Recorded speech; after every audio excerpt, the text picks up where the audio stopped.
It has been 2 years since that day of the terrible car accident that claimed the lives of Max's daughter and grandson. Through the time, Max still lives under pain of such a loss. He promised that he'd do everything just to go back to that moment where he could at least have done something to save them. That is all impossible now. He couldn't believe that now he's all alone. At the funeral for his daughter and grandson, he was approached by a friend he hasn't seen for years. He patted Max at the back saying, "All you ever need is to be alone for now. If you want, I have just a place wherein you could be alone.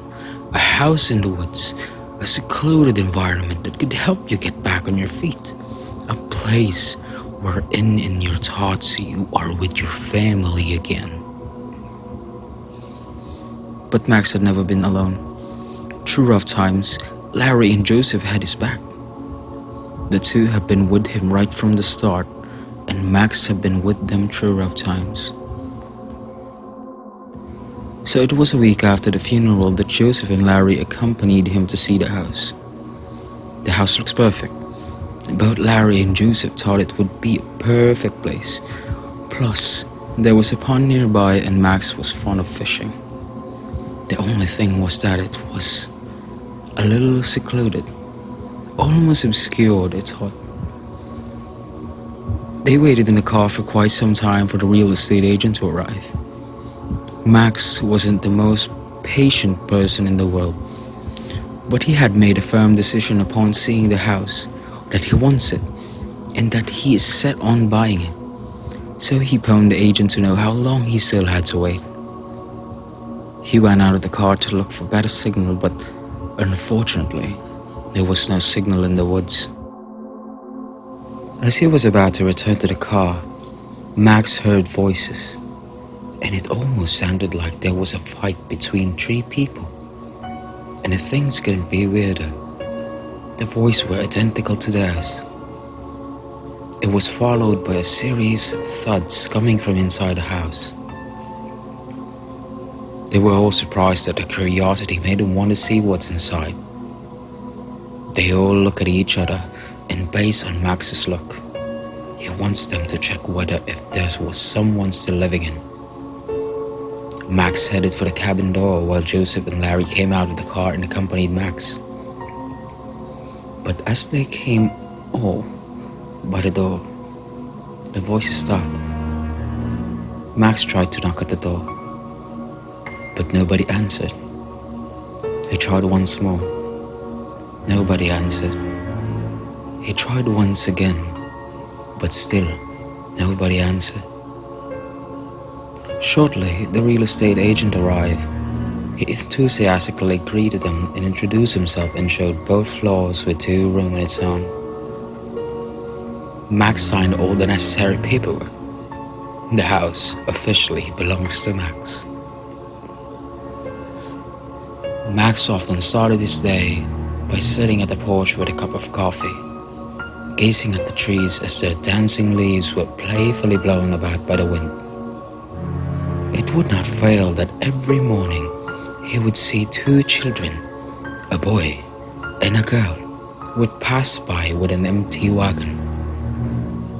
They would walk briskly, looking at the ground intently to avoid sight of the cabin, all the while reciting loudly the Lord's Prayer, something he found extremely odd.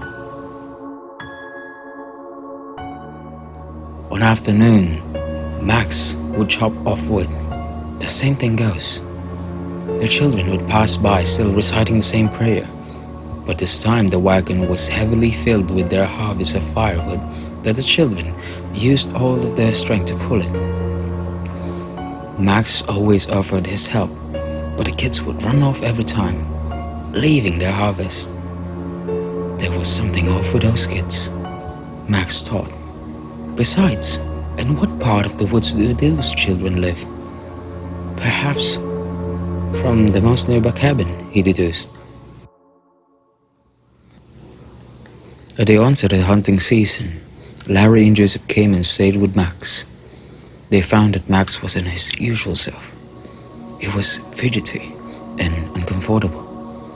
he would always lock himself at his room. Sometimes they'd hear him whisper and talk to himself.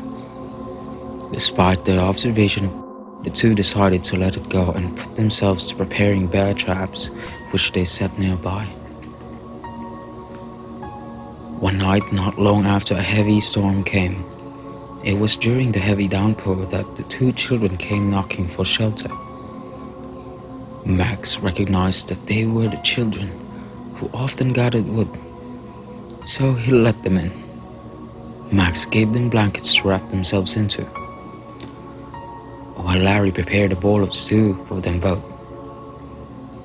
After the downpour, the children bid them thank you and left.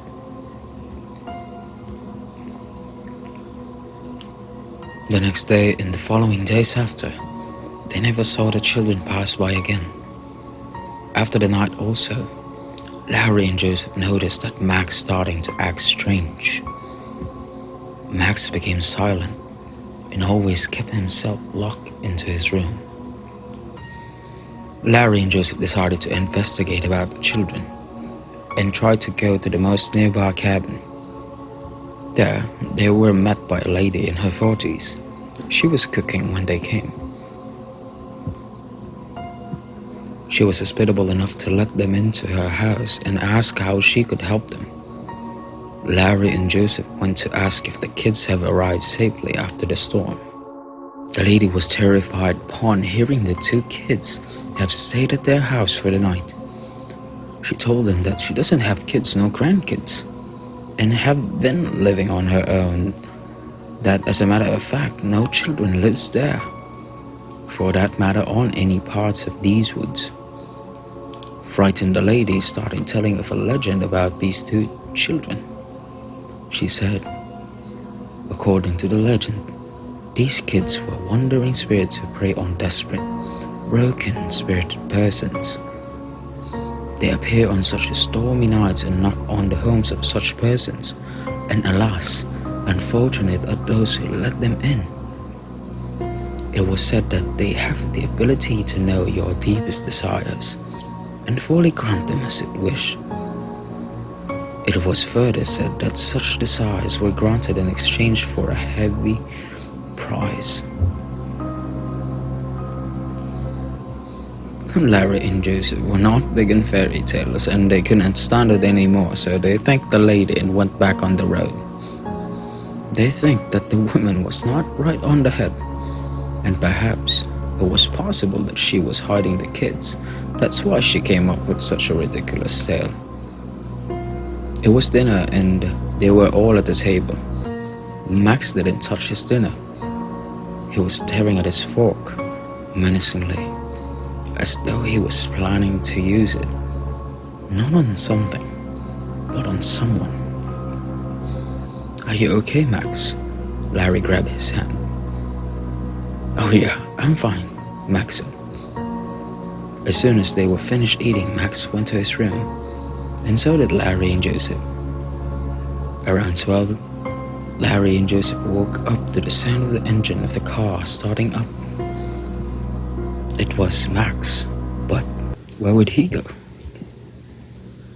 After an hour of waiting, Larry went out of the porch to get some fresh air, but as he was about to light a cigarette, he heard a rustle on the backyard. He thought it might be a dog and he proceeded to check on it. But as he did so, his legs was caught by a bear trap they had set, making him scream to the top of his lungs. Joseph came out running as soon as he heard Larry's voice. "What were you doing, doofus?" Joseph grunted to Larry from the porch. Joseph's jaw dropped wide open as he saw what happened to Larry. Joseph looked for Max, but he remembered that Max drove up. "Stay there, buddy," Joseph said. "I will look for a bar to pry that open." Joseph went for a prying bar and ran as fast as he could upon hearing Larry's scream due to the excruciating pain. But when Joseph came back, he was surprised that Larry disappeared. While he was looking for Larry, he heard a gunshot. Then he saw Max with a rifle and Larry's body on his feet soaking in blood. He could hear Max's barely audible whisper, "A soul for a soul," over and over again. Joseph ran, tripping in the dark woods. He ran as fast as he could to escape Max. He ran after the trees, hoping Max wouldn't find him. He hid behind a tree where he could hear Max's footsteps getting closer and closer. Joseph's heart is throbbing so fast. He didn't think that Max losing his family could turn him into a cold-blooded murderer. "A soul for a soul, Joseph. Larry already given his." Joseph's knees were shaking upon hearing Max's screaming in the darkness. "You can't do this to me. We were friends, and friends help each other." Max was furious and won't stop until he finds Joseph. "Can't you see? I'm this close to seeing my family again." Joseph has no idea of what Max was talking about, and his thoughts dwell on escaping. Joseph tried to run for it and head back to the house. Max kept firing his rifle to flush out Joseph, but Joseph managed to sneak back to the house, grab a bat, and waited for an opportunity to outsmart Max. He called Max out. "I'm here at the house, Max. Stop doing this." Max was already inside the house, while he managed to hide at the cupboard. "Come out now, Joseph. You know I won't hurt you, so this will be very quick. You won't feel pain at all, just like what I did to Larry. A soul for a soul, Joseph, as the children ask for. The price I have to pay in order to bring a beloved soul back to life. And you don't know how you meant so much to me. You and Larry." Max fired his rifle once again, but upon reloading, it seems that the gun was jammed. "Looks like luck is on your side, Joseph, but I won't let this stop me. I want to see my family, Joseph, so come out now," Max exclaimed. Joseph saw this as an opportunity and swung the bat while Max wasn't looking back. Max was unconscious. Joseph fell to the floor and sobbed. He couldn't believe what just happened. Joseph went out to grab Larry's blood-soaked body and brought it inside the house. But the moment he went back inside, Max wasn't there. As he looked back, there was Max with a bat in his hands. "Goodbye, Larry." It was nearing noon. Nevertheless, Max still lived in his porch, enjoying his coffee. He intends to go to the pond later and teach his daughter and his grandson how to fish and have dinner with them. Life couldn't be any better than this, Max decides. As for its cost, well, it's worth it, he thinks.